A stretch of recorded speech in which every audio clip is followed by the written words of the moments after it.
Кто постарше помнит, что ресторан Спасский раньше назывался кафе «Дружба». Вот мы с Ниной Николаевной шли, спорили, «Дружба» он стал называться до «Болгар» или «Связи». По-моему, до.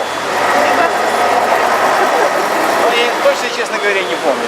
Как бы то ни было, зато одно могу сказать, когда началась Конь-Болгарская дружба, мне повесили вот там в Спасске, там было написано «Добрый дождь, добро пожаловать».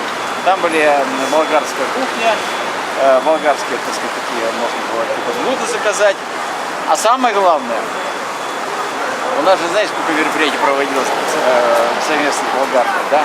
А у нас же все мероприятия чем заканчиваются? Банкетом. И банкеты, как правило, а может быть и всегда, проходили именно здесь. Я могу вспомнить, что один из таких банкетов, например, проходил в 1979 году. Это был, по-моему, это были Дни культуры Болгарии в Коми, не Ловического округа, а именно Болгарии. Потому что приезжали болгарские певцы.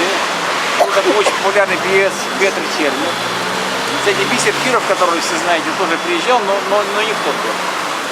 И еще приезжал один певец эстрадный. Они выступали все в музыкальном театре, все мероприятия проходили в музыкальном театре. Ну а банкет проходил здесь. Но болгары — это такой народ, который вот долго за столом сидеть не может. Они немножко посидели за столом, немножко вина выпили.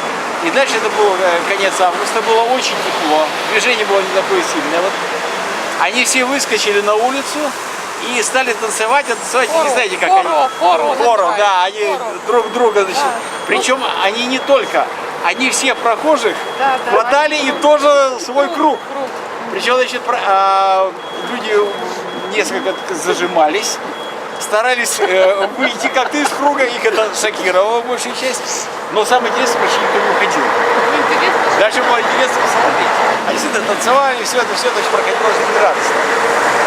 Вообще, надо сказать, что на Коми театральной культуре, на нашей, вот эта Конь-Болгарская дружба очень сильно сказалась. В драматическом театре шел спектакль «Красное и коричневое», посвященный Георгию Димитрову. Вербин, актер, играл Георгия Димитрова. Но это вот как раз той истории, когда они были обвинены в поджоге Рейхстага, и как можно сказать, а Геринга играл Алексей Попов. Помните такой актер? Да. Вот. Ему, по-моему, за роль Геринга дали даже государственную премию.